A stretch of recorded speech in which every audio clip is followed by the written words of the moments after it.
전쟁 초기에 이제 미사일을 굉장히 많이 썼을 겁니다. 네. 비용도 이제 항공모함도 그쪽으로 갖다 놔야 되고 전략 자산들을 많이 썼을 건데 미국이 이란 전쟁 6일 동안 20조 원을 썼다고 해요. 네. 20조 원. 이미 전쟁 비용을 이미 들였는데 아마 미국은 이 비용을 어떻게 회수할까에 대한 고민도 아마 할 것 같아요. 이거를 그렇죠. 이란한테 청구를 할 건지 이란한테 그렇죠. 또 달라고 해도 줄 수 있을 것 같지도 않지만 결국은 또 관세가 가장 만만해 보이는데 이게 또 리스크가 될 수 있을까요? 그래서 최근에 얘기가 나오고 있는 게 슈퍼 300일조 얘기들이 계속 그렇죠? 나오고 있죠. 네. 그러니까 트럼프 같은 경우는 여러 가지 다양한 카드, 그동안 사용하지 않았던 카드들을 유효적절하게 그때마다 카드를 내놓는 게 참 능력입니다. 슈퍼 301조가 이제 그 불합리한 그 무역 그 상황에 대한 규제이거든요. 이게 사용된 적은 없어요. 2000년 이전에 뭐 잠깐 사용이 됐던 걸로 중국에 대해서 기억은 하고 있는데 그 이후에는 슈퍼 301조를 사용한 적은 없고 이게 폐기된 법안으로 알고 있는데 이 슈퍼 301조 얘기가 나오는 것이 무엇이냐면 얼마 전에 이제 트럼프 관세에 대해서 대법원에서 확정 판결이 나왔지 않습니까? 근데 이 슈퍼 301조는 의회 결정이 필요 없어요. 대통령의 단독 결정에 의해서 이게 진행되어질 수 있는 부분입니다. 네. 그래서 우리가 여기에 대한 관세 정책으로의 부담으로 현재 앞으로 나올 수 있는 예상 시나리오로 악재로 인식하고 있는데요. 네. 지금 상황에서 관세를 또는 관세에 상응하는 어떤 규제를 각국에 진행을 시킨다. 지금 이란과의 전쟁으로서 대외적 신인도가 낮아 있는 상태에서 이거를 추가로 관세로 그 맞물려서 상대적으로 상대국가의 이런 관세 정책을 추진한다는 것은 악수의 악수이기 때문에 실제로 시행되기는 쉽지 않을 것 같다라고 생각을 하죠. 그리고 20조 규모로 투여된 뭐 미사일이든가 군사 장비에 대한 규모는 재생산이 일어나게 됩니다. 특히 공화당을 지원하는 그 주체가 방산업체, 셰일가스 업체, 에너지 업체들이죠. 이들이 대부분 지원을 하고 이 소모된 방산 기업의 새로운 또 생산 능력을 만들어낼 수 있기 때문에 미국 자체적으로 이제 생산에 대한 부분들이 확장될 수 있고 이 부분이 뭐 새로운 경기 부양에 대한 가능성들도 우리가 읽어볼 수 있는 내용이기 때문에 이런 내용들을 잘 판단해서 투자의 관점을 잡아가신다면 또 효율적 투자가 될 거라고 생각을 합니다. 알겠습니다. 결국은 관세 이슈도 생각보다는 시장에 미칠 영향은 좀 적다. 일단 이렇게 보시는 것 그렇죠. 같습니다. 그럼 사실 주식하기 너무 좋은 환경 아닌가요, 이제? 환경은 좋죠. 네.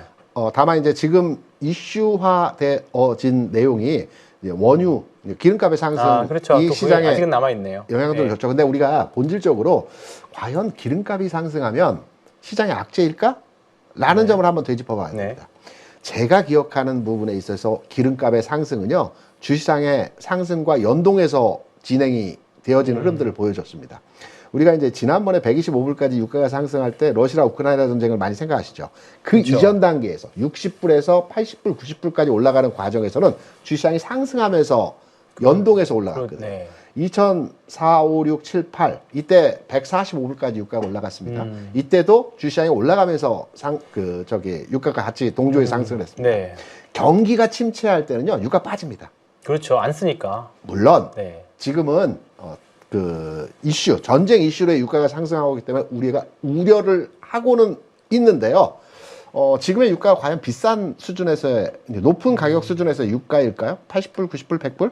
전혀 아니라고 보고 있어요. 왜냐하면 한번 올해 시장 경험과 인생 경험을 하신 분들은 잘 기억을 해보시기 바랍니다. 1970년도에 이제 1차 그 오일 쇼크 있지 않습니까? 이때 3불에서 12불까지 3배가 뛰었어요. 3배, 4배. 한번 파동이 있었고요. 그리고 80년대 2차 오일 쇼크가 있었습니다. 이때는 12불에 40불 때까지 올라갔습니다. 2000년 이후에는 40불이 저점이고요. 고점이 120불입니다. 그러니까 평균 가격이 한 80불, 90불입니다. 25년 동안 유가는 평균가 80불을 기준으로 해서 위아래 오르내림에서의 과정들이 반복적으로 진행되는 가격의 진행이었어요. 최근 트럼프 정부에서 미국 물가 수준을 안정화시키기 위해서 유가를 압박하고 있었죠. 그리고 사우디를 견제하기 위해서 계속 유가를 누르고 있었습니다. 이게 정책이었습니다. 이게 80불, 90불까지 올라왔는데 정상 수준의 가격이라고 저는 개인적으로 생각을 합니다. 물론 이게 120불, 150불 이렇게 올라가게 되면 과도한 상승 흐름이지만 지금의 유가 수준에서의 상승률 자체에 대해서 너무 겁먹을 필요 없을 것이다. 네. 요 정도 수준은 일반적 수준에서의 상황이다라고 인식을 하시고 시장에 대응하시면 될 것 같아요. 그렇군요. 네. 알겠습니다. 자, 근데 어쨌든 걱정은 할 건 없지만 그렇죠. 또 주식시장에서의 또 반응은 조금은 다릅니다. 뭐 네. 이제 장기적으로 보면 걱정할 거 없다고 하지만 그러다 보니까 오늘 기름값이 어쨌든 사실 고점 근처 많이 빠졌거든요. 지금 30% 정도 빠지긴 했는데 네. 그래도 다시 90불 넘어가니까 출렁출렁 거리고 그렇기는 해요. 덕분에 오늘 우리나라의 LNG 관련 주식들, 네. 피팅 밸브 주식들, 그다음에 조선주 중에 삼성중공업, 네. 이제 전통적으로 LNG 관련 주식들, 뭐 한국카본이나 네. 뭐 이런 성광밴드 이런 종목, 태광 특히 그런 종목들이 오늘은 급등을 좀 했습니다. 네. LNG가 이게 대체가 좀 될 수 있을까요? 뭐 테마로 봐야 될까요? 주식시장에서 해석을 하는데 네. 해석의 방향성이 저는 개인적으로 지금 잘못되고 있다라고 판단해요. 예. LNG와 연동된 가격에서의 최근 말씀하셨던 성광밴드라든가 태광이라든가 네네. 한국카본이라든가 삼성중공업 같은 종목들의 주가 상승이 진행되고 있는 것이 저는 아니라고 보고 있고요. 유가가 올라가면 제일 좋아하는 에너지 기업은 어디일까요? 그러니까 원유 생산 기업도 당연히 좋아하겠지만 네. 미국에서 천연가스 생산이 전 세계 1위거든요. 그렇죠. 2위가 셰일, 러시아, 셰일. 네. 3위가 뭐 카타르 정도 되고요. 네. 호주, 말레이시아 뭐 등등등등등이 이제 그 LNG 생산 순위국입니다. 미국이 네. 세계 1위입니다. 네. 그런데 천연가스 생산 그 방법이 여러 가지가 있는데 유지하게 생산하는 방법이 있고요. 미국 셰일가스. 그렇죠. 그러면 셰일가스는요. 천공을 해서 깊은 저기 암벽에 물을 쏘아가지고 압력으로 그렇죠. 가스를 뽑아내는 거거든요. 단가가 높습니다. 네. 채굴 비용이 높아요. 없죠. 네. 그래서 유가가 60불 수준에서는 셰일가스를 추출할 수가 없습니다. 왜? 마진이 안 채산성이 안 나오죠. 맞습니다. 네, 네. 유가가 80불이 도달하게 되면 셰일가스 채산성이 높아져요. 그러면 미국이 가장 많이 보유하고 있는 LNG, 천연가스에 대해서 셰일가스와 관련된 기업들, 셰일가스와 관련된 어떤 그 저기 주체들이 네. 가장 수혜를 본다라고 생각을 하거든요. 그렇죠. 그래서 앞서 언급하신 대로 천연가스, 단순하게 천연가스의 흐름, 물론 이제 큰 카테고리 범주 안에서는 천연가스가 맞습니다.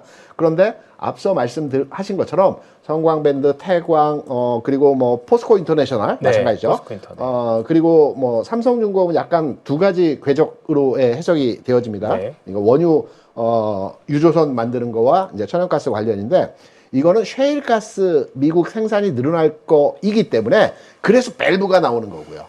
보냉제가 나오는 그렇죠. 거고요. 네. 관련한 기업들의 흐름들이 이 미국의 셰일가스 생산이 앞으로 증대할 것이라는 내용으로서의 주가 움직임이 진행되고 있다라고 판단하는 게 맞습니다. 네. 셰일가스가 중동에서 생산되고 호주에서 생산되고 이 부분의 운송에 대한 부분이 아니고요.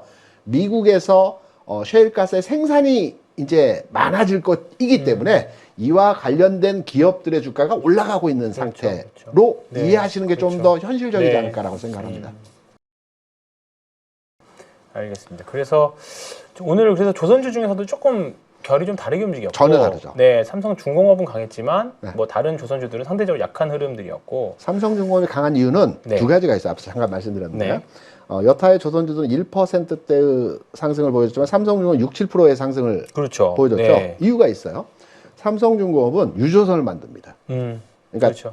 LNG선을 대부분의 그 3사, 4사가 이제 주력으로 만들고 있는 반면에 삼성중공업은 LNG선도 만들지만 유조선도 만들어요. 그리고 여기 플러스 수리도 합니다. 네. 그러니까 무슨 말이냐면 유조선, 유가가 올라가서 당연히 유조선 수요가 늘어난다는 측면보다는 천연가스 시장이나 원유 시장은 투기 세력이 굉장히 많아요. 그리고 원유 시장 같은 경우는 우리가 잘 아시는 것처럼 원유를 생산해서 저유소에 저장을 못 합니다. 워낙 많은 양이 하루에 그 생산이 네. 되니까. 우리가 사진에서 보면 그 원유를 채굴하는 그 채유장이 있고요. 주변에 이제 저유소가 몇 군데 있는데 이 양을 다 수요 못 합니다. 그래서 투기 세력들이 원유 가격의 상승 흐름이 있을 때마다 중동 앞바다요. 유조선을 임대를 해버립니다. 그래서 거기다 원유를 바로 사면 가져가야 되니까 현물을 선물 가격만으로 시세를 만들 수는 없기 때문에 현물을 먼저 입도선매처럼 많이 그렇죠. 사놔야 되거든요. 네. 그거를 보관 장소가 없기 때문에 유조선에 보고가 납니다. 항상. 그렇죠. 네. 바다 앞에 떠 있는. 네. 유조선을 엄청나게 임대합니다. 이 과정. 탱커로 쓰는 거죠. 그렇죠. 네. 그래서 유조선을 생산하는 삼성중공업이 좀 더 강한 흐름에서의 모습을 보여줬다고 판단되고 있고요. 네네. 그리고 삼성중공업은 수리합니다. 수리. LNG선 수리를 또 여기 그러겠죠. 하고 있기 때문에 그렇죠. 네. 여기에 반응한 주가가 좀 더 탄력이 있었다. 이렇게 이해를 하시는 게 네네네. 좀 더 주가의 방향성을 예측할 수 있을 것 같아요. 그러면 결국은 사실 이제 전쟁은 언제가 됐든지 간에 끝이 날 거고요. 네. 유가도 조금은 안정은 되겠죠. 그렇죠. 그럼 LNG 관련 주식들, 조선주들을 네. 사실 올해 상반기까지는 실적이 엄청 서프라이즈까지는 아닌 것 같고, 네.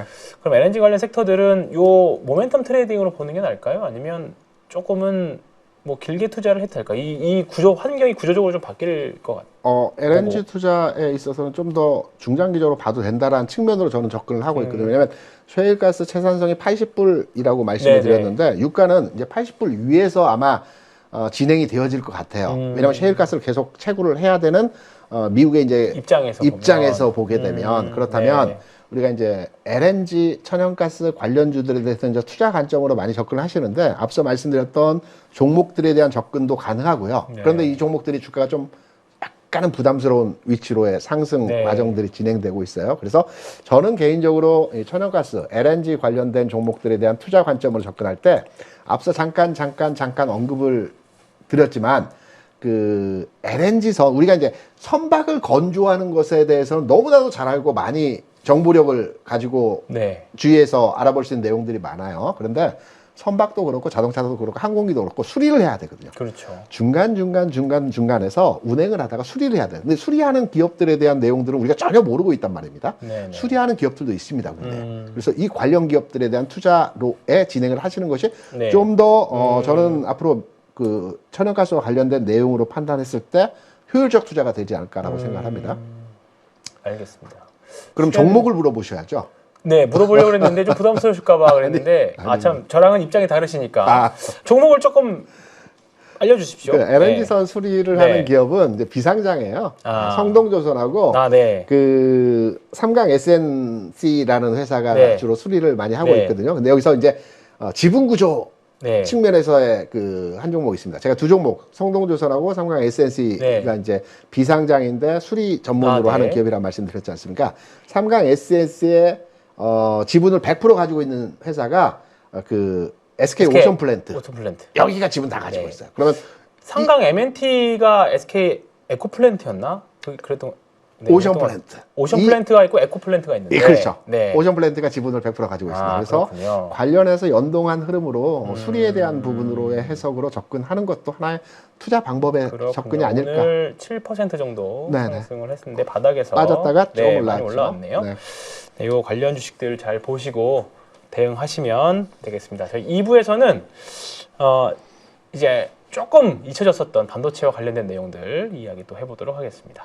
안녕하세요, 이건입니다. 올해 주식시장 정말 말들이 많습니다. 이럴 때일수록 개별 종목도 중요하지만 시장의 흐름을 파악하는 것이 더 중요합니다. 단기 이슈나 테마에 흔들리시면 매번 같은 실수만 반복하게 됩니다. 따라서 가치평가라는 것은 느낌에 의존하기보다는 명확한 기준과 공식으로 만들어져야 합니다. 그래서 저는 여러분의 계좌를 평생 지켜줄 검증된 투자 원칙을 정리했습니다. 532 법칙을 기반으로 돈이 몰리는 섹터가 어디인지, 저평가 기업을 선별하는 기준은 무엇인지, 손실을 줄이고 수익을 높여줄 기계적 수익화 루틴까지 여러분들이 궁금해하셨던 제 기준의 핵심을 알려드리겠습니다. 주식은 도박이 아니라 확률입니다. 감에 의존하는 95%의 개미를 이기는 단 5%의 필승 공식으로 더 이상 불안한 투자는 하지 마세요. 원칙으로 이기는 투자 8주 완성반에서는 여러분들과 함께 주 4회 집중적인 교육이 진행됩니다. 투자 기법을 알려드리는 이론 강의뿐 아니라 배운 원칙을 바로 적용할 수 있는 실전 중심의 라이브 수업까지 준비되어 있습니다. 딱 2달만 집중하세요. 8주가 끝나면 시장이 흔들려도 뉴스가 쏟아져도 투자가 쉬워집니다. 위험이 도사리는 이번 시장에서 살아남기 위한 최선의 방법, 저 이건희와 함께라면 꾸준히 성장하는 계좌를 만들 수 있습니다. 원칙으로 이기는 투자 지금